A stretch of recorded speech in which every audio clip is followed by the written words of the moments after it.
this model is it's my creation, but it's basically dynamic. It doesn't stay still. So even somebody who's well motivated, if things start changing, you know, they can lose that motivation. You know, transitions between schools. I did a big paper on transitions, and even for almost all children have a dip when they change from primary to secondary. So, as I've said, motivation to learn, very related to identity and the goals that individuals set themselves. And the value that people attach to particular learning tasks or subjects is related to the extent to which they support that developing identity. And if that identity is negative, then that is really problematic. But even within, you know, a well-motivated student, there will be some things which they see as more related to them, which are then more important. If the goals of the individual, the teachers, the school, the educational system seem to fit nicely together, then, as you will remember from the previous model, then it's all likely to work a lot better. Where they're all pulling in different directions, that's going to be a problem. Okay, so what can the teacher do? Well, some of this is very, very obvious. They really need high levels of subject expertise themselves. It's very difficult to teach if you don't know what you're talking about. It might sound obvious, but if you think about some secondary schools, you know, you may have somebody teaching physics who actually has a degree in biology. And I'm not decrying what, you know, people who are put in that position do, but actually the whole expectations of the students will be much higher if it's a physicist doing it. So what I'm saying is, in an ideal world, we would have people who were really expert teaching whatever they were supposed to be teaching. They also need to have high levels of pedagogical expertise as well. We all know that, and a lot of you I think have been ex-teachers, that when you first start teaching, you know, it takes a while. It's this expertise thing developing, that you don't know what's going on in the classroom. You have to learn how to read a classroom, how to kind of work out what's going on.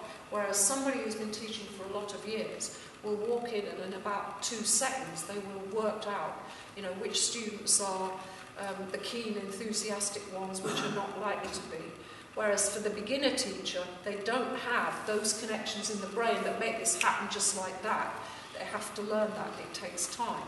So there's these kind of teaching skills, teaching expertise, which takes time to develop, which is why people who've been in the profession a long while tend to be more capable within the classroom situation than those who are beginners. It's very difficult to explain this to young teachers who are terrified. You know, they go, I can't control the class, and you say, well, you know, you will. Just relax about it. There are certain things you can do to help, but it takes time. Then they've got to be enthusiastic. There's nothing worse, is there, than the teacher who's kind of, oh dear, here we are, it's Monday morning and I've got to teach, whatever. Complete turn off at every level of education. You know, university, right down. Absolute no. No, you're not going to motivate anybody if you're not enthusiastic yourself. And related to that is providing inspiration, but I think the inspiration also ties in with the issue of expertise. You know, somebody who's a role model, who they can look up to and say, yeah, that's what I want to do, I want to be like that. Also modelling not only what is to be learned, but also how it's to be learned. A lot of learning depends on kind of some sort of template that the teacher has in mind, or the education system has in mind, that this student is supposed to get to. But they don't always know what that looks like. You know, when they write their first essay, they may have no conception of what it means to write an essay, or how you go about it, or what is this thing called an essay. A very easy way to do that is to give them several essays to look at, so that they get an idea of what it looks like. And they might not all be good essays. You might give them examples of some things which are of varied quality, so they can see, they get a very clear picture of what they're aiming for. And also how to do things, so you can model the process of learning how to do something or tackling a particular task. Obvious things, clear explanations in learning. Detailed constructive feedback. This has kind of got the name formative assessment, but it's been around a long, long, long while. You know, if you're learning something and it isn't working, then somebody needs to give you constructive feedback about how you can make it better. And the expertise of the teacher comes in again, because the higher level of expertise that they've got, the more able they are to have high expectations and give that feedback about how really to get better. Praise we've talked about. Teachers also need to encourage learners to take responsibility for their own learning. They're only going to be in a school or an educational environment for a particular period of time. So, you know, what you have to do is get them to take responsibility for it, learn how to learn, what their strengths are, what their weaknesses are, all that kind of thing, so that then when they leave you, they can still get on and do these things on their own. And sometimes, you know, a dependency culture can develop. And while in the short term it might be effective, in the long term it's not going to be effective. Allow them choice if you can, you know, within this identity, if it's possible. And it isn't always, because of curriculum constraints and exams, but if there is room to offer some choice, then giving them the opportunity to match things with where they feel they're going is very helpful and motivates them. If it's some part of the curriculum that really you think is fairly boring, but they've got to do it because it's on the syllabus and they need it, then at least spend time explaining why they've got to do this and why it's important, so that they can take that on board.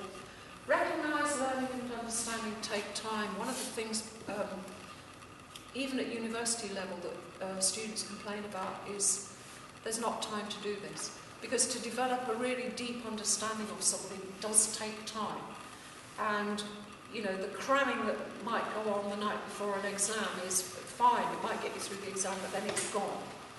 So it's time so that these things become deeply embedded. The brain doesn't do things just like that. It takes a while for these connections to build up. And we need to recognise that. So that the logical corollary of that, if possible, and again, within particular schools this isn't always possible because things are often determined outside, but avoiding trying to cram too much into the curriculum. Setting work at the right level.